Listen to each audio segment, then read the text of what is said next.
Hello, my name is Michael Tillotson, and today we're going to be talking about Mega Man X4, and more broadly, the appeal of a story that is conceptually good regardless of its actual execution, which I think is an interesting topic. So, if you only know one thing about Mega Man X4, or heck, if you only know one thing about Mega Man X in general, it is probably this. Well, I'm here to tell you that this scene is bad. You probably don't need me to tell you this scene is bad. It is so hilariously awful. I love it. And it's not just this scene. All of Mega Man X4 is pretty bad as far as story stuff is concerned. Aside from... my favorite example was right before a boss battle. The boss will say, "My fate is sealed. I have no choice." Like, okay, you sound oddly complacent with this battle to the death you got here, and don't even get me started on X's baby voice. But at the time of writing this script, I am currently most of the way through X7, during my first playthrough of the series. Great series, by the way, highly recommend. And you want to hear something strange? X4, which is, well, might be my favorite story in this series so far, which is funny because it is badly written, badly voice acted, and kind of badly told, which might just sound like the same thing as being badly written, but what I mean is the general format of the story. This scene with Zero, he's the one who, yeah, him. It's built around the death of the character Iris. That's why he's so distraught. But Iris has like 4, maybe 5 lines. She's supposed to be this emotional center point of the story, but she's basically not even a character. Okay, but despite all of that, conceptually, it is really good, actually. And once again, conceptually, I love the scene, like, unironically. It's all about the cycle of violence and the futility of war. Neither Iris nor Zero want to be a part of this war, and this war never should have happened in the first place. By all accounts, Repliforce and the Maverick Hunters, the people fighting this war, are on the same side. They want the same things, but they were manipulated into conflict. And as part of this conflict, Zero winds up killing Colonel. Yes, that's his name. He's a robot, and it's probably yes, that's his name. He's a robot. It's probably normal. And Colonel is Iris's brother. And so, as a result, she fights against Zero, and Zero kills her, too. There was kind of an implication that they were supposed to be a thing. Iris was in love with Zero, at least. And I think Zero was supposed to be in love with Iris, too, though he never really showed that.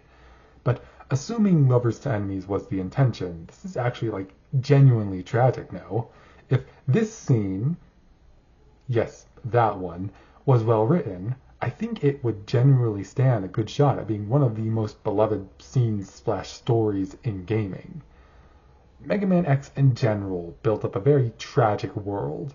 Humanity created Reploids, which are, fully conscious machines, and it's often played up as a good thing, but these Reploids go rogue, or as it's known in universe, Maverick, frequently enough that there's an entire organization dedicated purely to hunting down and killing Mavericks.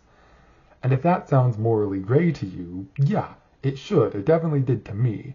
And the moral grayness of it all shines through the best during X4 with the Repliforce conflict. Because Repliforce weren't Mavericks. They were framed, and when the Maverick Hunters told them to stand down, they felt unjustly oppressed and when the Maverick Hunters told them to stand down, they felt unjustly oppressed, and by refusing to surrender, by refusing to surrender to the Maverick Hunters, they were called Mavericks. Right at the beginning of the game, General, yes, that's his name too, states very clearly that their coup isn't about insurrection or rebellion. Yes, that's his name too.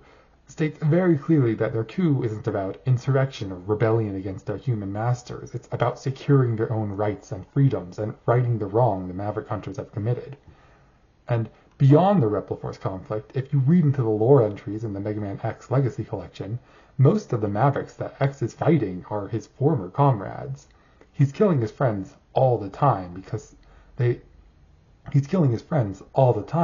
all keep going Maverick. I forget exactly where it was stated. It was probably in X4, I think.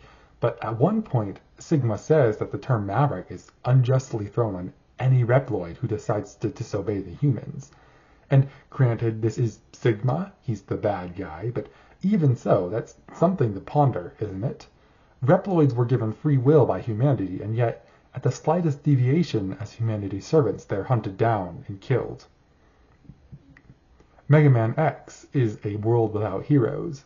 X is meant to be a light in the darkness, and yet in a world like this, can a light like that even shine?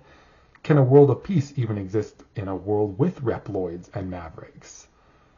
No matter how much he fights, X is constantly faced with a question. Yeah, that one. He and Zero are twinsies.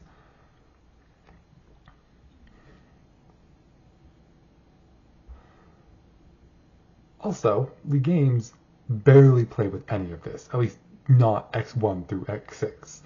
X7 sorta does, but not really a lot, though I admit I haven't gone through every alternate dialogue path.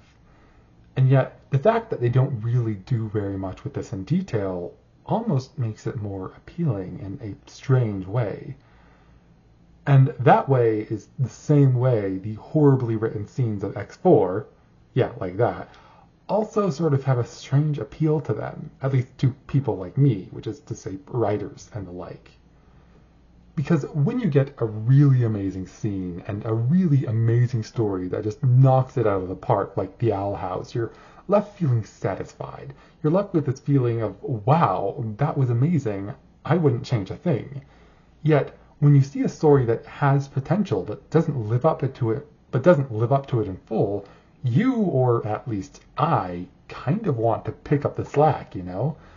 Playing through Mega Man X for the first time, my brain is just constantly buzzing with this. Playing through Mega Man X for the first time,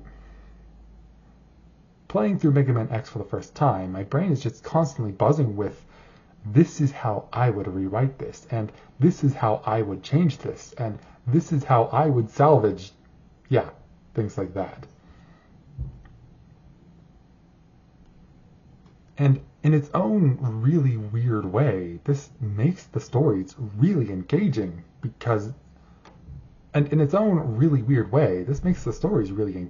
but I'm looking at everything on a deeper level and thinking about how I could have put forth the version of the story I wanted to see, and in a way, isn't that the goal of all storytelling? To get your audience to engage with your story on a deeper level. I mean, okay, maybe not all storytelling. Plenty of stories are purposefully shallow, but that's besides the point. But okay, we shouldn't go and try to write awful stories and get people to engage. We shouldn't go and try to write awful stories to get people to engage with them. There's got to be a better way to capture this same idea, right? And there is. That question was rhetorical. I already know the answer. One of my favorite stories in video games is Kirby. Yes, the little pink puffball Kirby. And if you're not familiar with Kirby on a storytelling standpoint, that might sound weird to you. There's this kind of bias in most people's heads that anything cute is also shallow. One of my favorite stories in video games is Kirby. Yes, the little pink puffball Kirby. And if you're not familiar with Kirby, that might sound really weird to you. And if you're not familiar with Kirby on a storytelling level, that might sound really weird to you. There's this kind of bias in most people's heads that anything cute is also shallow, but they actually have a really good story going along with most of the games. But they tell it in an interesting way because Kirby is aware of that bias and does want to be able to engage with people on that shallow level if that's what they want. The lore and the story aren't usually presented to you at face value, and instead they're found somewhere else in the game that's not right in your face, usually the pause screen. when fighting a boss, you can pause the game and you'll get a fun description, and with recurring bosses, you'll get multiple descriptions, and these will tell you more about their lore. But it's an incomplete picture, and it's a purposefully incomplete picture. If you're interested enough in the story to go seeking it out like this, then the game decides it trusts you enough to fill in the blanks, and as a result, everyone's understanding of the Kirby lore feels very personal in a way. In a way, it feels like you crafted it yourself, and it's a really wonderful feeling. If you're a writing type like me, then when you come across one of these stories, you've probably put it into thought how you would put this story together, and how you would fill in those blanks, and how you would write these characters. And Kirby isn't the only game that does this. It's my favorite example, but the most well-known example would be the Soulsborne games, like Dark Souls and Bloodborne and like. And which put all their story in confusing dialogue, item descriptions, and environmental details. This is something very prevalent in video games, but it can probably apply to other media as well. I haven't seen any books, movies, or TV shows that do this, but I would be shocked if there isn't something out there. And it's strange to say, because these game stories aren't written badly or anything, and yet it captures that exact same appeal. And it's strange to say, because these game stories aren't written badly or anything, and yet it captures that exact same appeal that I was talking about with, that. They both feel like stories that have amazing potential that you just don't really get to see, either because of poor execution or because it's purposefully not looking at you straight in the eye. And given how popular some channels are for doing nothing but explaining and theorizing on the lore of things like the Soulsborne games, I think it's no surprise to say that this appeal can lead to some of the best feeling stories ever.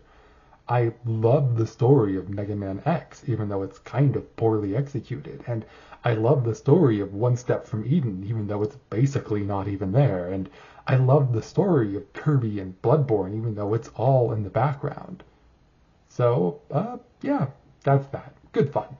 I don't really have a concluding statement here, so I guess I need to think of a good way to wrap up this essay.